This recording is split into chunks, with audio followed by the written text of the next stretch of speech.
Now, from Washington, D.C., Raymond Arroyo. A warm welcome to all of you joining us in the United States and the world over. Lots to bring you this evening. Scientists in Oregon have managed to extract stem cells from cloned human embryos. But what ethical considerations does this landmark discovery raise? And what about the advances in adult stem cell research? We also have some news for you connected to Angelina Jolie's announcement that she's been tested for a gene believed to be linked to breast cancer.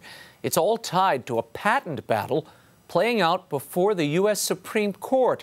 Father Pacholczyk of the National Catholic Bioethics Center will get into all of it. And up next, she's known as the Queen of Suspense. Her books have sold over 100 million copies in the U.S. alone and millions the world over. I recently sat down with Mary Higgins Clark at her home in New Jersey to talk about her life, her career, and her latest book, Daddy's Gone A-Huntin'. Mrs. Clark also discusses her faith and how it undergirds her life's work. That exclusive interview is straight ahead. As always, I want you to be part of the program. You can tweet me at Raymond Arroyo or drop us an email at worldover@EWTN.com. But first, here's the brief. News from the world over this week.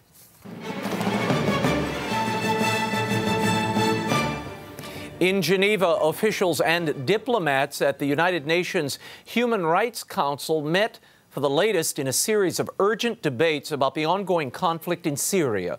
Navi Pillay, the group's high commissioner, said the two-year-old civil war is spinning out of control. The Vatican's UN representative to Geneva, Archbishop Silvano Tomasi, expressed the Holy See's deep concern over violations of religious freedom and systematic attacks on Christian communities there. With casualties and refugee numbers mounting, the Vatican envoy warned that the conflict threatens to melt down the entire country. More talks have been scheduled by the UN in Geneva next month.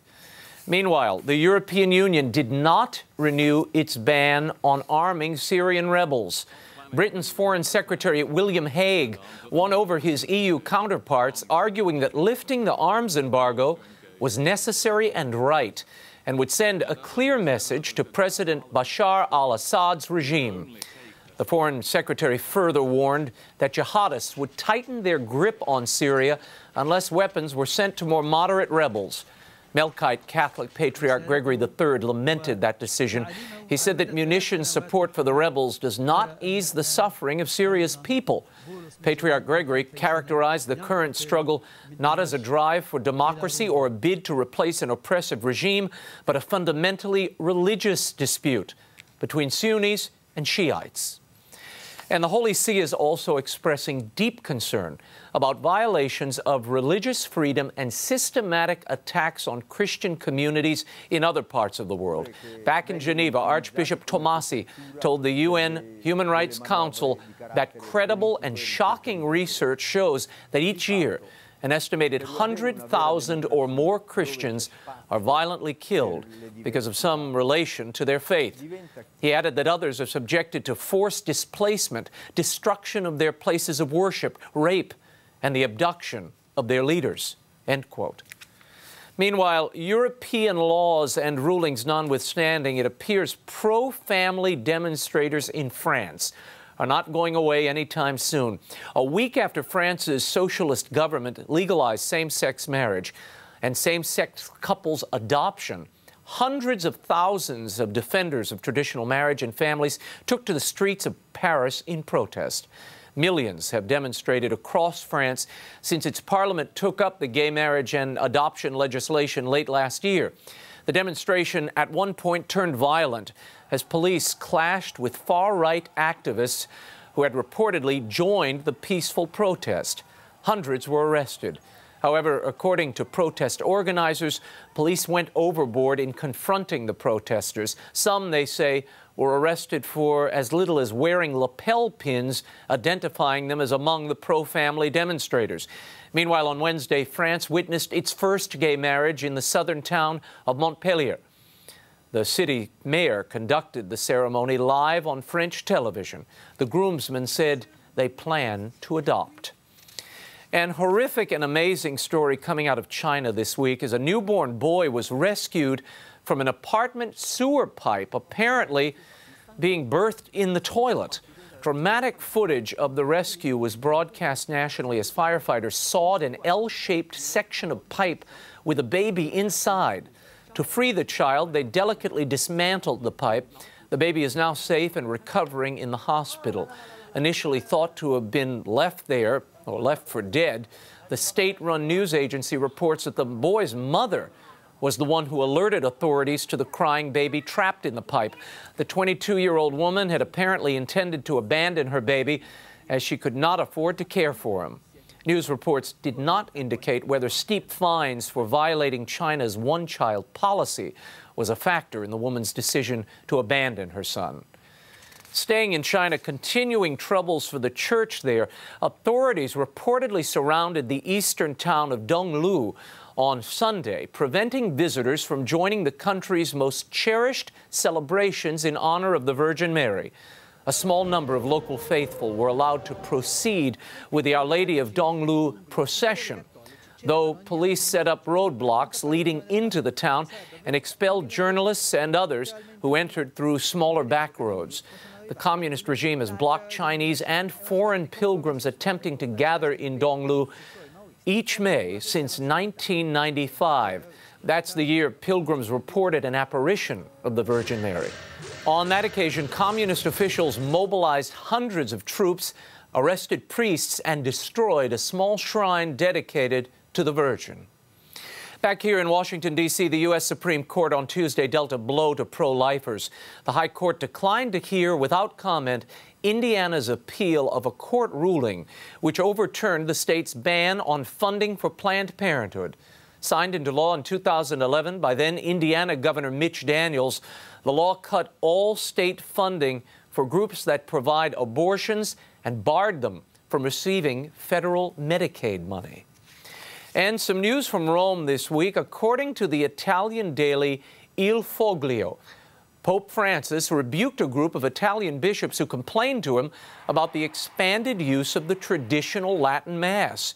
During their ad limina visit with the Pope, the bishops from the southern part of Italy told Pope Francis that the old rite was creating great divisions within the Church, and that Pope Benedict's Summorum Pontificum, which expanded the use of the traditional Roman rite, should be canceled or severely limited. Pope Francis, who is not known for having much affinity for the old Mass, told the bishops they should treasure tradition and create the necessary conditions so that tradition might be able to live alongside innovation. On another note, the Vatican spokesman, Father Federico Lombardi, told Catholic News Service that Pope Francis will be completing Pope Benedict's unfinished encyclical on faith. The statement contradicts an earlier report by Italian Bishop Luigi Martella, who said that Pope Benedict himself was completing the encyclical that he had begun before resigning, and that it would appear under the signature of the new pontiff. Father Lombardi said, "I can absolutely deny that Pope Benedict is working on the planned encyclical." No release date was announced.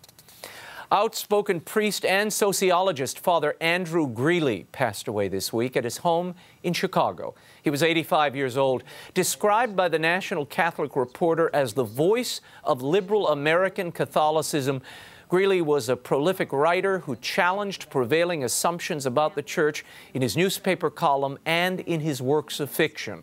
He wrote over 50 best-selling novels, many of them racy thrillers and mysteries, as well as dozens of non-fiction works. In 2008, Father Greeley suffered a traumatic brain injury from which he never fully recovered. May Andrew Greeley rest in peace. And finally, the Holy Father will lead an hour of worldwide Eucharistic adoration on Sunday, the Feast of Corpus Christi. Hundreds of dioceses and parishes across the globe have RSVP'd for the prayer event. They will join Pope Francis in adoration simultaneously. Archbishop Rino Fisichella, the head of the Pontifical Council for the New Evangelization, said that the strong response did not surprise him. He called the Global Holy Hour an historic moment when for 1 hour all the churches of the world will be united in the Eucharist. EWTN will be carrying the Adoration event live beginning at 5 p.m. Rome time, 11 a.m. Eastern Time, but check the website to tune in. The Queen of Suspense, Mary Higgins Clark, shares her remarkable journey from widow with 5 children to best-selling author. Our exclusive interview on The World Over Live continues. Stay right there.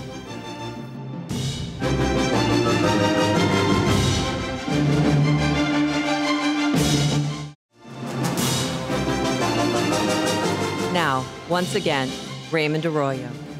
My next guest is a New York Times bestseller and a legend in the publishing world.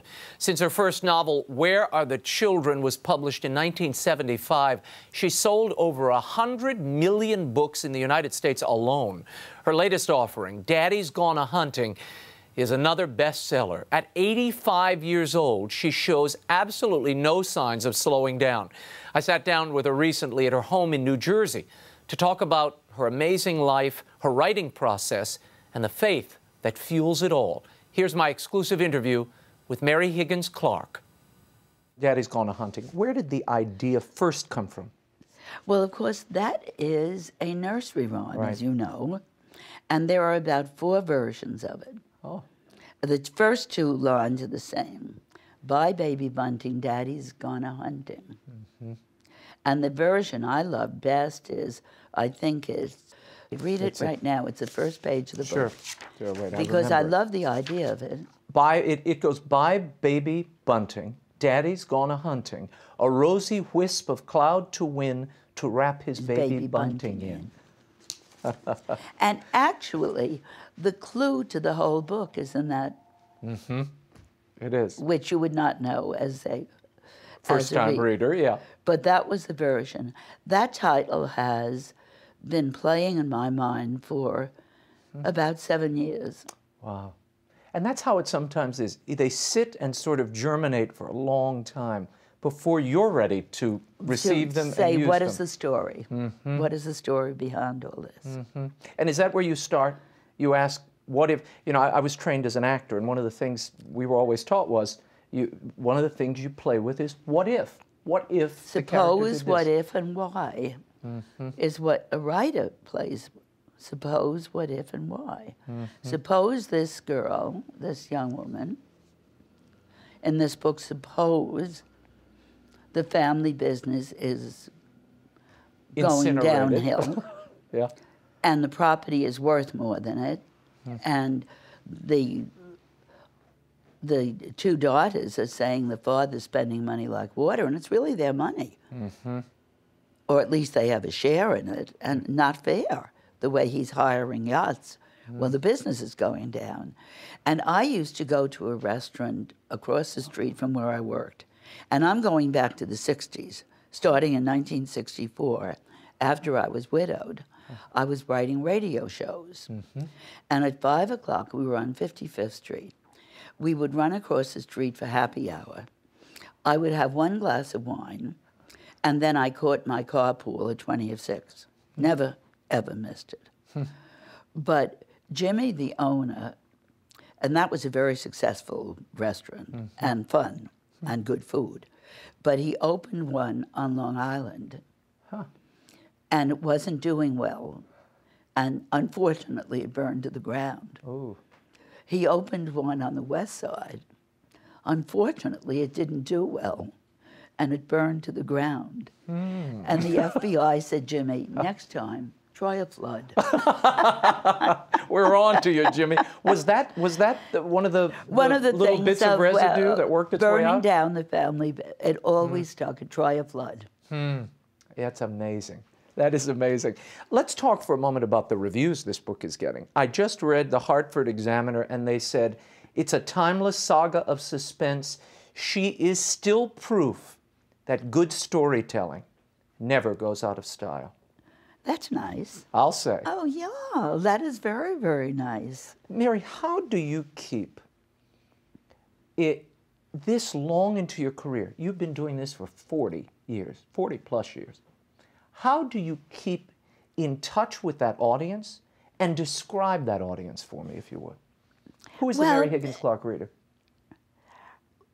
Well, she can be anyone or he. I think I'm primarily a woman's author. But because I don't use explicit sex or violence, I can be age 13. Yeah. The teachers put me on the list at age 12 because the kids are not, well, now, of course, the young adults are getting much more sophisticated, much racier even, if you want to use that word. But I mean, all these years, the teachers and the mothers knew they would never object to a book. They didn't have to read it before giving it to a young person. Yeah. And I always loved the Hitchcock way of telling a story. Footsteps on the stairs. You're alone in the house. Yeah. You've locked the bedroom door. You know that there is a serial killer in the neighborhood. The police have warned everyone.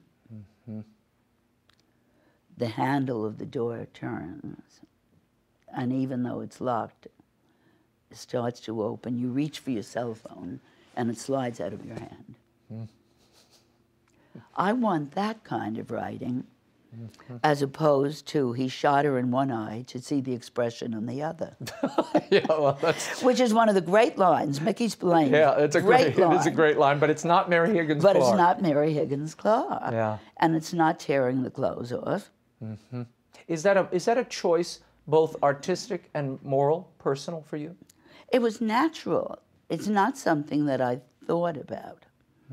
It was a natural choice for me to go that way. And it's not that I criticize racy books or violent action books by any stretch, but it's not my way of telling the story. I want to go back a little bit because in all your books, bad things happen to really nice people. Which happens all the time. You bet. And your life has not been untouched by tragedy and loss. You lost your father when you were not even 11. Do you know it's 74 years ago yesterday, and you never forget it? Isn't that incredible? Yeah. That day is as clear in my head as though it was yesterday. Wow. How did you learn that he had died? I came home a nice Catholic girl from Saturday Mass in the month of May, and the police cars were around the house. Wow. And then you lose your husband. You have 5 children. He was with you for 17 years? No, 14 years and 9 months. Wow. And that's going on 50 years. Can you imagine? But how do you deal with that? And tell me for a moment how your faith helped you through that moment. Here's a woman. Suddenly your husband's gone. You've got 5 children that you not only have to raise, you have to feed and educate. A heavy burden for a woman, particularly at that time in history. Well, the point is, I loved having 5. I wasn't even sure whether I might be pregnant. And I always said, I miss Michael. I wasn't, but for a few months, I simply wasn't sure. And I thought I could handle 6 as well as 5. But you know, when you're in your early 30s, everything is possible. Now when I see the young girls with one kid running this way and one the other, and I think, how in the name of God did they do it? And I thought we all did it. Yep. We all had a second car that was absolutely useless. We had a 2-door car, and one door didn't open. The only door that opened was the driver's door, which meant you had to leave the kids out in the middle of the street half the time. We didn't think anything of it. We were all young and broke, but everybody was smart and everybody was becoming.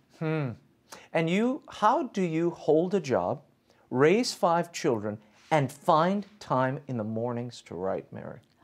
Well, the thing is, it's really not remarkable. How many people get up and do yoga at 5? Well, you know, think about it. Yeah. Or go for a swim in the gym.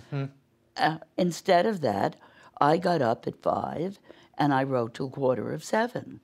Then got the kids up, and I always fed them, and it wasn't things you pop in the toaster. No, you had to actually cook. You really made things for them. And at 7:45, the carpool came, you know, and then they were off to the school buses, and then the carpool came. And it was a joke that I rode in with my brother-in-law and one of the men in town, And they said it was indecent to look in the back seat of the car because I was literally getting dressed. My dress was unzipped. I was carrying stockings and shoes. The curlers were in my hair. My friend, whose husband drove, said, "Mary, what color rollers are you using in your hair this week? I just found pink ones in my car. Are you sure they're yours?" I said, "Yeah, it's pink rollers this week." She said, "Okay, I don't have to worry." Now, did you always know you were going to be successful, even during that period? I always knew. I never dreamt I'd be this successful. Of course, I didn't dream that. That's just incredible. But I knew I was going to make it. After school, I took the subway to downtown, first the elevated, and then it became the subway. And I worked at the Hotel Shelton as a telephone operator from 4 until 7, 3 nights a week and weekends. And if I got down early enough, I would walk over to Fifth Avenue, that's on Lexington Avenue, and walk past Tailored Woman and Saks and Depinners, and pick out the clothes that I would have when I was a successful writer. Is that bound up somehow in your faith, in your sense of hope, that sort of God had a plan for Mary Higgins Clark? Well, I don't know how anybody can live without faith. I just don't. I have been a devout Catholic all these years, and happily so. And I just don't think when you really get these curves, it would be so easy to despair. But, and the sad part is it doesn't do you any good. Yeah. It's not as though you can change anything. I had a friend, and her husband had died at 39 and shouldn't have died. The doctor was so careless with what he had. But she had virtually a nervous breakdown and tried suicide, and then her kids were a mess. Oh, gosh. She did straighten out, but I mean, she didn't bring him back. Yeah.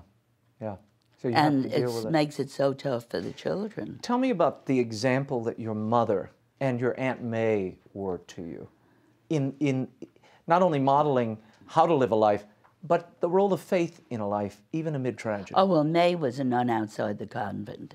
She was the oldest sister of, there were 9 of them, 4 boys, and my mother was the second oldest. And for me, May was my grandmother. My grandmother died at 62. Oh, so you didn't And realize. if you look at the picture of her, she looks older than I do by about 10 years. And I'm 85. And she went to her grave saying, "I know I could write a book. I know I could write a book." But May was really the grandmother in the family. She and my mother both worked and were both successful. She was the buyer of uniforms in Gimbel's at a time of life when there were footmen and housemaids and butlers, and she was the uniform buyer, and my mother was the bridal buyer in Altman's. So they both were career women long before women had careers. Yeah. And the role of faith, what did they show you as women, and how to use faith, if you will, to get you through these rough spots? Well, my mother survived the death of my father with 3 young children and no money. It was the stress of trying to keep his business open that killed him. And then when Joseph died at age 18 in service, you know, the firstborn son, we were Joseph, Mary, and the doctor said when Mother had Johnny when she was 45, the doctor looked at the baby in her arms, Joseph, Mary, he said, "I assume this one is Jesus." John, the first cousin. But Joey was her heart. She would have thrown herself across the tracks for the 3 of us. But the firstborn son, I found a journal she had kept after she died, and in it she wrote, because he was a preemie, don't forget, "I never left Joseph that first year. I was so afraid he'd slip away. He was the most beautiful baby, The other two had allergies. I called up Johnny. I said, get a load of this. Yeah, that's right. We're the ugly allergen kids here. We're the allergy kids. You look fantastic. You are obviously... Good makeup, love. No, it's not bad. And your mind is so active. Is this work part of the secret of keeping you so active? Oh, I think so. I think so. I would not want to be just sitting home, even reading a book, and I love to read, or getting hooked on television shows. And I like some shows very much, and some of them are really excellent, but that would not be for me. I enjoy, I mean, tonight I'm going to our writers group, and it's Susan Isaacs, Nelson DeMille, Harlan Coben. We have such a Linda Fairstein. Wow. You're slumming then. Yeah, we have such a good time together. And what do you all do with these? You read work? You read work? Oh, no, we just hang out. Just hang out and gossip. In the beginning, we used to talk about what we were doing, but then we said, no, let's not do that. Let's just hang out. Oh, how nice. But the first Tuesday of every month. And there'll be anywhere from 5 to 10 of us there, depending on you know, who's out of town, who's peddling books. Wow, it's fantastic. But it's great fun to do it. It sounds it. I want to talk about the way I see your faith in these books, and every one of them, almost to a character. Your heroine is an Irish Catholic girl. Somebody well, I know her. You know this woman. But it's beautiful the way you work in the sacraments. Here you have the sacrament of the sick being administered, and things happen when she's on her way to daily Mass. I was flipping back through our library. Where are you now? Dealt with post-abortive trauma, a woman who's had an abortion. Tell me about that and why you decided to work that in. Very rarely is that topic, the after effects of abortion, tackled in fiction. Did she actually have it, or did she have the baby? She had the baby. That's what I thought. Right, but someone else had it, and I think she was reflecting on others who had gone through with an abortion. Isn't that well, of course, I'm so, I cannot even imagine discussing that there would be any ambivalence about the way I feel about it. But the values, the moral values are there in the book. You don't see them closing the door and then you don't go into the bedroom with people. Right. But I have always felt the sexiest line written in the 20th century was in Gone with the Wind. Oh, yeah. You'll not shut me out of your bedroom tonight, my dear. That was it. But that's a lot sexier than description. Gratuitous, yeah. Gratuitous. It's infinitely more. In the same sense, Hitchcock, Psycho, that the shower scene is the scariest scene with all that they can do with pyrotechnics, techniques, or whatever the blazes it is. Sure. That's the scariest 14 seconds ever recorded. Yeah. You see her silhouette, but you don't see her naked body. You see the knife going, but you never see her stabbed. Yeah. And then you see water and blood running down. And people still scream when they see that. Yeah. So I've always wanted to write like that and feel as though I can scare people. One woman ran into me in the hairdresser last week, and she said, I read Where Are the Children? And she said, it frightened me to death. I have never read another one of your books. I said, well, there are 41 more. Give it a try. Yeah, that's right. Try your luck at it. You might like one of them. That's a great book, though, and it is terrifying, though, for parents. It's terrifying. Last year, I think you came out with the book The Lost Years, which was about a letter Jesus wrote to Joseph of Arimathea. That was sort of the central axis upon which the story spun. Tell me where that came from, the idea for that story. The idea came from Michael Corder, my editor of all these years. Sure. And a legend in the trade. And we discuss a plot. I might say, Michael, I have the best idea. Or he might say, Mary, I was thinking, as he did last year, to have a biblical reference in your book. Say a letter that Christ wrote to someone.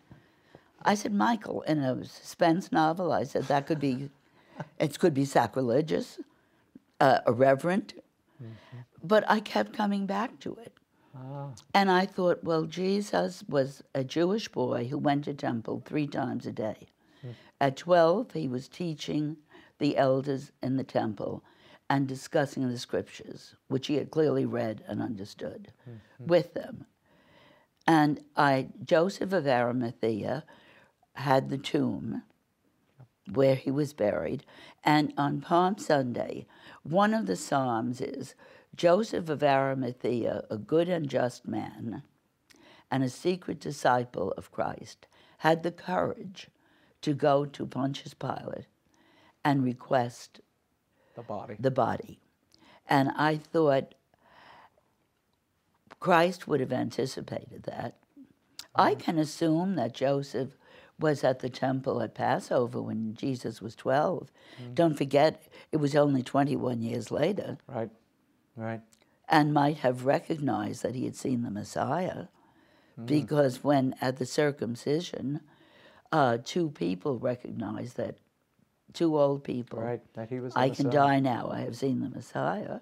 So Joseph could have overheard, thy father and I have sought thee somewhere away. So I thought you could do that without it being sacrilegious. Yeah. And you did, you pulled it off. I felt that it was okay. Now, again, we started talking about the ideas and where you get ideas for novels. One of them came from attending a beatification. Tell me about that. Well, that was the shadow of your smile. That's right. And we were invited, a bishop friend of ours invited us to the ceremony, which is when the papal delegate was bringing the evidence back. And the young woman who had a baby was told that she should have an abortion. The baby was hopelessly damaged mentally and physically. The sonogram showed that. Her aunt was a nun and started a prayer. They started a litany of prayers. And when the baby was born, it was perfectly healthy. And there was no explanation The but 8-year-old miraculous. was there. Perfectly healthy, beautiful little girl.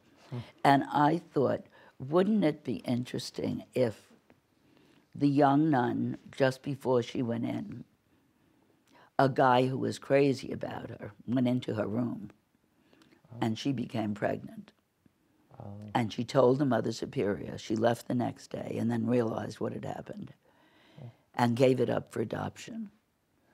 And now her granddaughter is a pediatrician and entitled to a great deal of money. And I thought, that's a good idea. Yep. That's the kernel that it all But begins going with. to that beatification Sparked the idea. Sparked the idea for the story. I want to talk about you now, where you are in your career, what's going on. I read recently that you had an out-of-body experience a few years ago. Can you tell me about that and how it has changed, perhaps, your appreciation of your work and your life? Well, it was right here in the kitchen. I was clearing the table and chatting with my daughter, and a tiny piece of banana went down. And I slipped, but I grabbed the counter. And I walked on it for 3 days and then went to the doctor. It turned out I had broken my leg very badly. And I ended up with a plate in it and with an operation. And it was extremely painful. And at the hospital, I will not say which, 3 different, the private nurse, the pain management team, and the floor nurse all gave me a sedative. Oh boy. And my daughter-in-law phoned me in the morning, and then she called Carol, my daughter, who lived right around the corner from the hospital. She said, get over there, Mary is not making sense. And my blood pressure was dropping, my heartbeat was dropping, the whole family was there. And they were round the bed, and then I felt myself going up and looking down at the scene. So you saw them all around the bed? Yeah. And yourself? And I was in the bed. And it was just what you read about where people say, I was in the accident and I was watching. From above, yeah. From above. And I had a very clear thought. I can make a choice. The choice is mine. If I turn right, I will not come back. I will go down that path. Or I can go back. And I thought, I'm not ready yet. And I went back. God's holy truth without any embellishment whatsoever. Wow. Has it changed the way you look upon your work and your life now? Has it enriched it at all? Well, I believe that that some people have a choice. I also, as I show in this book, I certainly believe that people in a coma can be hearing. Right.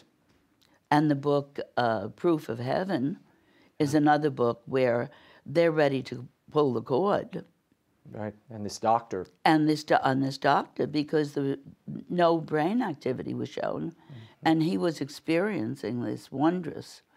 And then somebody else I just heard about recently, and they were ready to, she had to listen to them decide whether or not to turn off all the machines.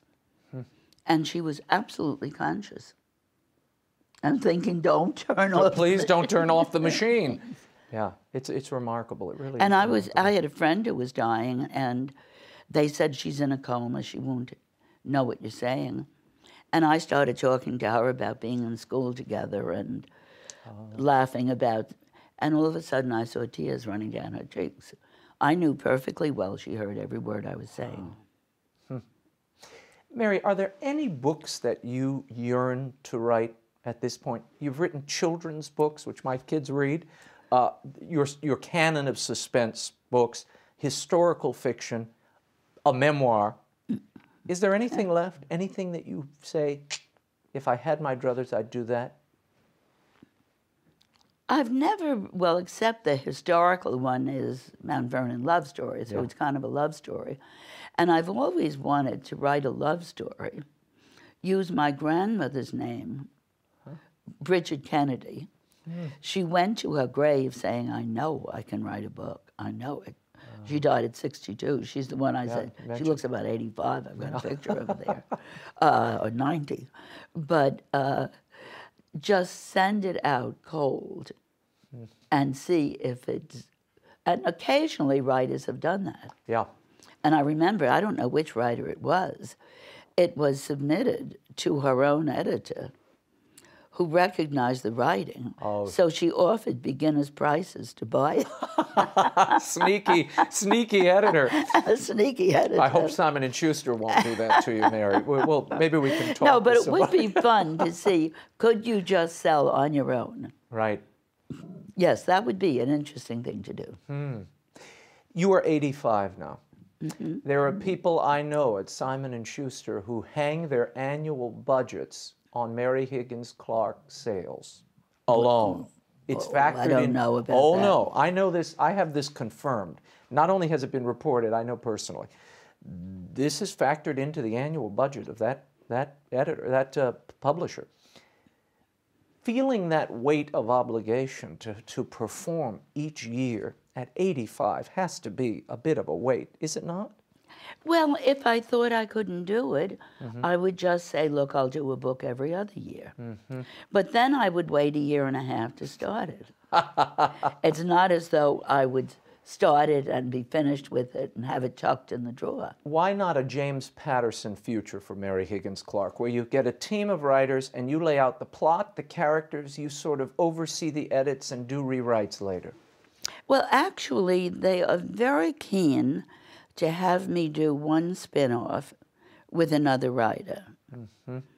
Would you consider that? I am weighing that.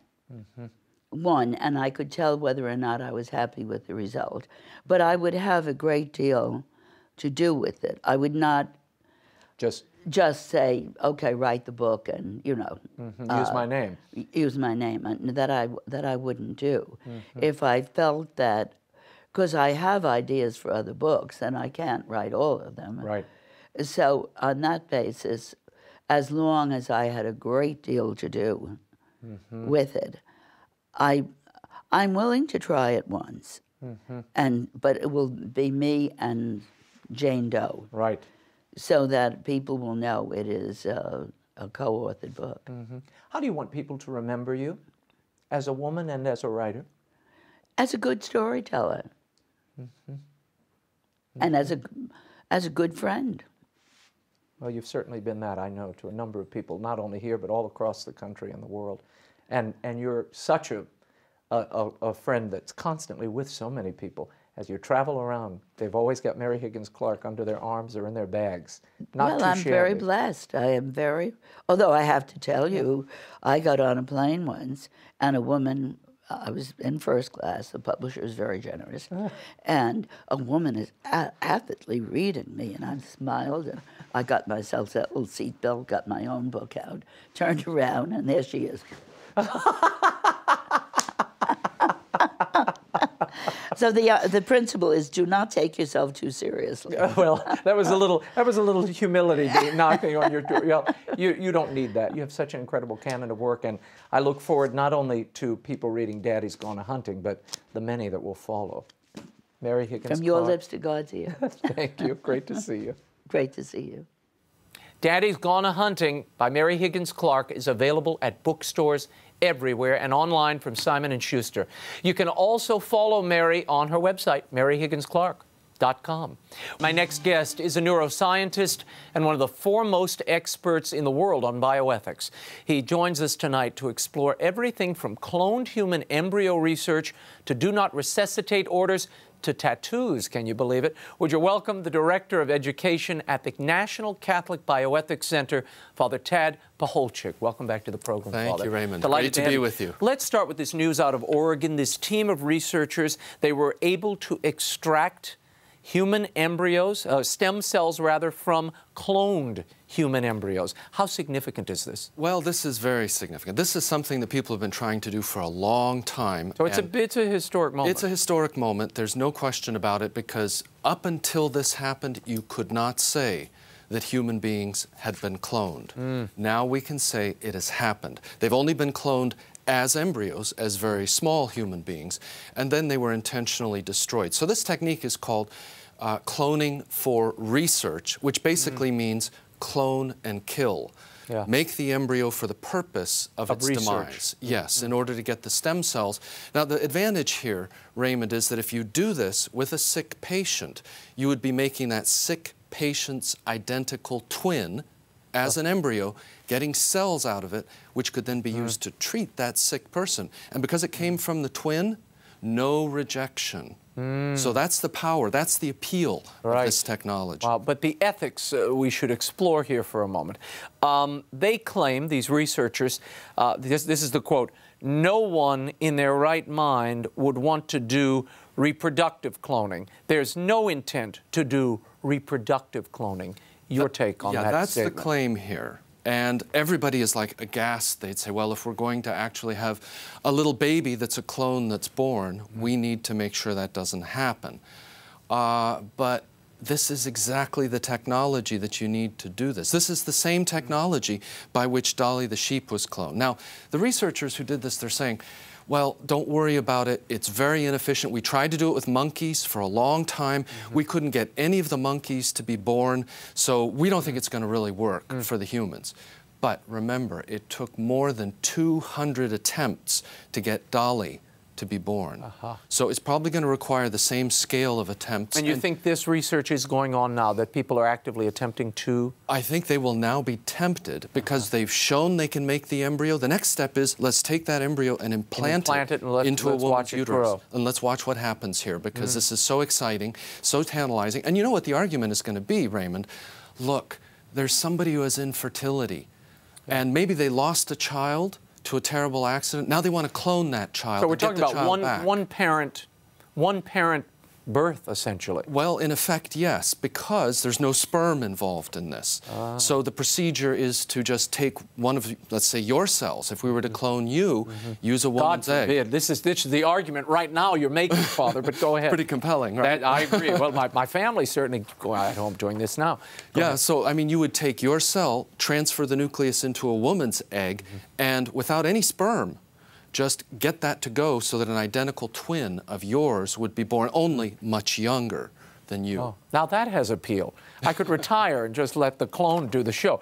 There's a line here, the Oregon Health and Science University press release, the group that was responsible for this cloning, said, "It does not involve the use of fertilized embryos, a topic that has been the source of significant ethical debate." So they've gotten around the ethical hurdle, so well, they say, Father. That's how they package all of this. Truth of the matter is, you're still dealing with human embryos. You've done a little bit of gymnastics to make the embryo because no sperm was involved. But look, the question here is this a real human embryo or not? And the way we answer that is we say, was the embryo that Dolly the sheep came from a real sheep embryo or not? And of course she was. So all we have here is another way of making an identical twin that's a kind of workaround. So talk about the funding of this. I imagine this is pretty extensive and expensive research and a long-term project. Does the funding tell us anything about the intentions of the science and the research? Very interesting. The Dr. Metalopov, who did this, he had to set up 2 labs in parallel. One that used federal money, and that was for all the monkey research, but then for the human research, private funds only. Why? Because we have the Dickey-Wicker Amendment that doesn't allow you to use any federal funds for research that creates or destroys human embryos. But they used the technology gathered in the one lab at the other? To transfer over to the one that was segregated funds, private funds. So they knew that they were making genuine embryos. They knew that if they had used NIH funds here, that they would be engendering real human embryos or would be in violation of the Dickey-Wicker Amendment. Where did the researchers get these human embryos in the first place? They had to come from a human source.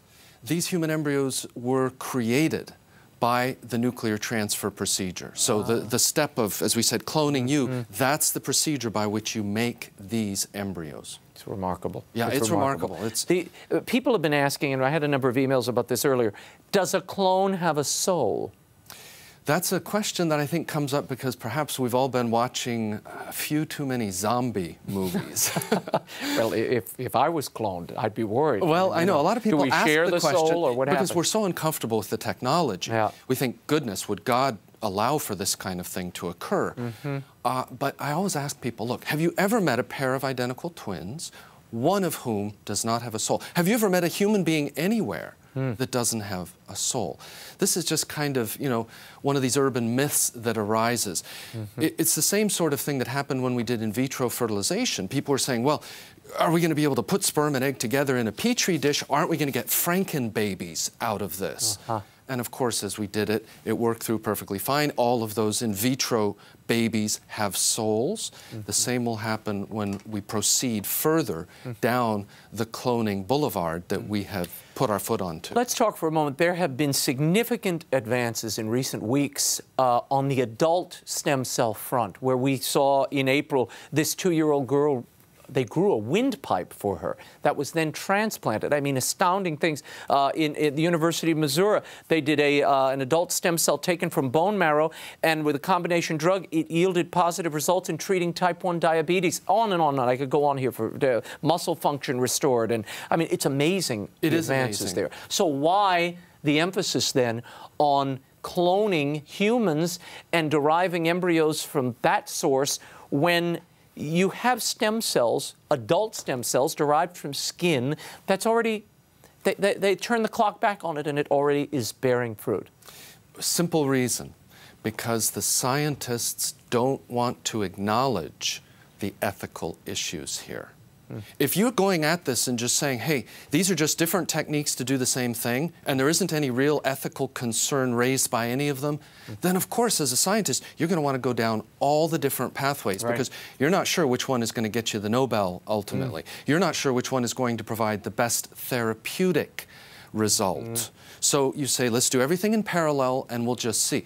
Now, on the other hand, if you take the ethics seriously, then you'll be honest and say, there may be some kinds of science we should never do. And that's the kind of conversation we need to have with our researchers today. I want to move ahead to this story. Angelina Jolie made such a splash in recent weeks.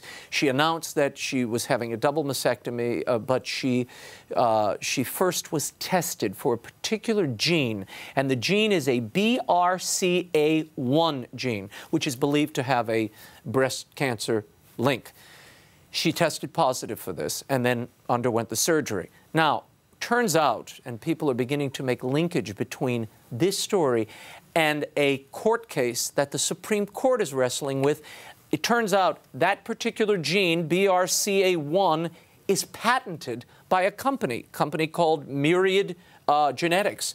Tell us about, first of all, how one can patent a gene and what the implications are for other people's health who might be carrying this gene. Yeah, this is something that's actually been going on for quite a while. As researchers discover what these genes do, they isolate them out of our DNA, then they want to have kind of proprietary claims over them for exactly these kinds of reasons. That, look, if you have a test that can be done to diagnose breast cancer, that's a big deal. That's important. And if you're a company that's, pouring a lot of money into this, you're saying to yourself, we want to be sure that somebody else isn't going to scoop us. And Myriad Genetics is the only company that diagnoses and has the tests for this particular gene. That's right. They lay exclusive claim to this. Now, other people are saying, and rightly so, doesn't this stifle what ends up being done with these genes? If one little company gets all this data from testing and doesn't share it, and apparently this company hasn't been sharing some of the data, then you say this is actually harming women's health by not having a more open field. So the Supreme Court addressed this, and they said that you shouldn't be able to patent genes themselves because these are products of nature, they said. Now, if you make some tests further down the line using that information, then maybe you can get patents on that. That seems to be the direction that the court has been heading. Yeah, we'll see where they go with this particular case. But I thought it was an interesting timing of the Supreme Court case and then this high-profile announcement by high-profile and a reminder of, how this kind of testing is becoming very, very widespread. A lot of women, and I think after the Angelina Jolie story, many more will now. And it's a very expensive test. I mean, you just can't go to the local clinic and get it. That's right. Yeah, it's amazing. I want to switch to this New York Archdiocese story. It received a lot of ink this week where they're pointing out the fact that the Archdiocese of New York has been funding health care plans for their unionized employees that include, and I'll quote the New York Times here, the Roman Catholic Archdiocese of New York has reluctantly and indirectly been paying for health plans that cover birth control and voluntary pregnancy termination for thousands of its unionized employees for 10 years. Is this morally illicit? What are we looking at here? Well, I think we do have some concerns that are raised by this story. Certainly concerns about scandal. This has been pointed out by the New York Times itself. The details of how this is set up, there's a pool of money that is required by the union and that the diocese puts then 25% of what people earn into it as a donation, and that's used then to set up a health care plan.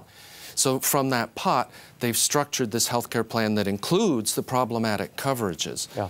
But I think, this raises the question, is there some leverage that the Archdiocese could use to change the way that the union has structured the health plan? Because there are serious moral concerns about paying for intrinsically immoral procedures like abortion. And we should say this decision, Joe Swilling, the spokesman, said, we provide the services under protest, and this was a decision initially made by Cardinal John O'Connor of happy memory. Yeah, and it's unfortunate that he calls it a service, because I think it's important we should remind people abortion is never a service. Contraception is never a service. These are always a kind of a disservice to people and a harming of the good of their fertility. And I say that for contraception as well. People forget the World Health Organization has classified contraception as a Class 1 carcinogen. You increase the risk of breast cancer, speaking of the Angelina Jolie story. There are many other risks that accompany taking contraceptives. It is not a medical treatment, it is a lifestyle choice, and it's essential to be clear on that distinction. Now, you can use contraception to treat certain things like bleeding, but that's a very small subset. Most women are taking it for contraceptive purposes. Period. Let's talk for a moment about these do not resuscitate orders, which have been getting some coverage in recent days. In Texas, currently, physicians can unilaterally establish these do not resuscitate orders without consulting the patient or the family. Talk about that and whether it's wise, never mind licit, to write up these do not resuscitate orders long before one might find himself or herself in a situation that's life and death. Right. You see, the issue here is exactly as you're pointing out, that there's a lot of power that seems to have been transferred into the domain of the physicians. They are setting up these DNR orders, which are, in a sense, binding then upon the patients. Without the patient's consent necessarily, without necessarily consulting the family. And so there has been a recent battle in Texas to try to incrementally push this back and say, no, you know, it's not going to go this way. We're going to insist that there be ethics committee reviews, that there be other steps taken to push this back. Unfortunately, that initiative in Texas did not pass. But we're hoping in the future, during another cycle, legislative session, that they'll reintroduce this kind of incremental legislation. You recently wrote a piece about tattoos in our remaining 2 minutes here. 14% of Americans have one tattoo or more. The annual amount spent on tattooing, $1.65 billion annually. You have a problem with tattoos, and you say there is a psychological difficulty here. Run through those quickly. Well, I think the challenge here is one of self-image, that people are not treating their bodies with the kind of respect that they ought to in many cases. Sometimes tattooing becomes extreme, as you know. Body art. Body art, and they'll paint practically everything. It's almost a narcissistic attempt to draw people to focus on them, I think, in a way that isn't healthy. There are other issues of associations here. For example, you know, when you think of maybe young Latinos who tattoo themselves, then you may think of gangs. There was a football player, I think it was the San Francisco 49ers. Some people, he got some tattoos, and people said, look, you're like the CEO figure here. And should you be looking like you just got paroled?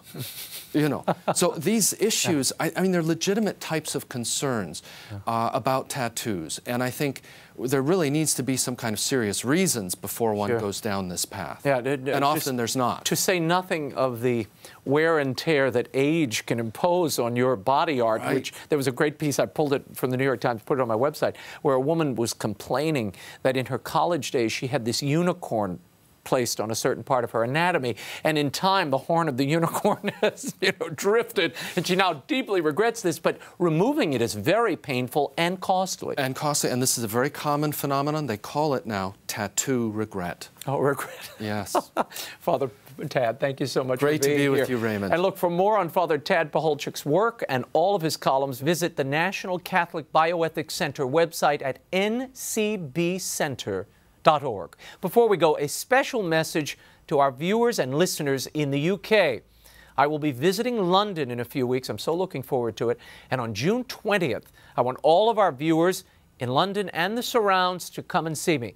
I'll be speaking at the Most Precious Blood Catholic Church near London Bridge at 6:30 p.m. The event is open to the public, and I promise we'll have a good time. So I'll see you all on June 20th at 6:30 p.m. at the Most Precious Blood Church, which is located on O'Meara Street, and it's near Union and Suffolk, and you'll figure that out. I'll post the details at RaymondArroyo.com. Well, that is all the time we have. The show continues on Facebook and Twitter. As always, the Twitter and Facebook pages are linked on the left-hand side of my site. And be sure to sign up for my weekly e-blasts at RaymondArroyo.com. Now, I shot out some important stories to you all this week, and if you didn't sign up, you're missing out. Mother Dolores Hart is here next week to talk about her new memoir and the Hollywood career she left behind for the cloistered life. In the meantime, we'll be scouting the world over for all that is seen and unseen. On behalf of the staff and crew of EWTN News, I'm Raymond Arroyo. We'll see you next time. Bye now.